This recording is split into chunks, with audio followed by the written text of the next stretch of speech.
26 years on from this day and 159 days into an inquest, and finally the lie that fans forced open the gates to cause the Hillsborough disaster is exposed as a lie by the liar under oath. The jury has seen how Gate C at the Leppings Lane turnstiles was opened several times and fans surge in towards the terracing. Chief Superintendent David Duckenfield told the inquest he agreed the gates should be opened, ordered them opened, because he was told people would die in the crush here if they didn't. But as the disaster unfolded, he would tell Graham Kelly of the FA that the fans had forced the gate, and that was a lie. This afternoon, David Duckenfield drew a breath and told the inquest, "I said something rather hurriedly without considering the position, without thinking of the consequences and the trauma, heartache and distress that the inference would have caused. It was a major mistake on my part. I have no excuses. I apologise unreservedly to the families." He went on to tell the inquest, "That was a terrible lie. Everyone knew the truth. The fans knew the truth. The police knew the truth." Gasps and tears in court from the relatives of those who died when the longed-for apology suddenly happened. I think it was relief. I think it was shock and relief.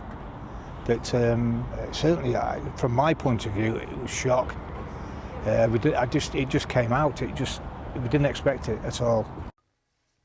Hour after hour under cross-examination, David Duckenfield insisted he didn't connect this, the surge of up to 2,000 fans through the open gates in the final 8 minutes before kick-off, with the fact that they would inevitably head straight for the tunnel into this, the situation in pens 3 and 4, rapidly becoming a death trap. Asked why he didn't connect the inrush of fans with the situation on the terracing, he said, "It's fair to say that is arguably one of the biggest regrets of my life, that I did not foresee where fans would go."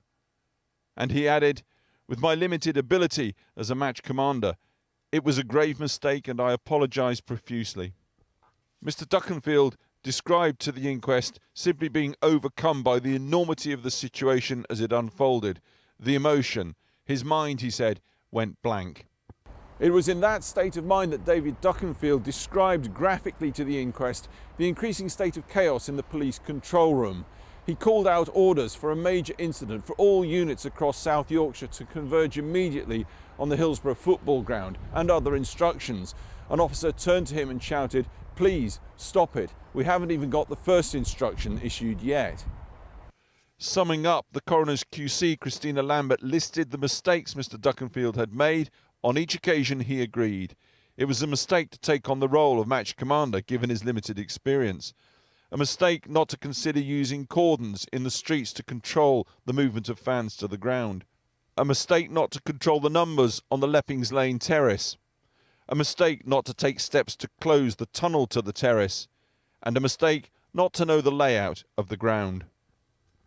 David Duckenfield now faces several more days of cross-examination, this time from QCs representing the families of the 96 Liverpool fans who died.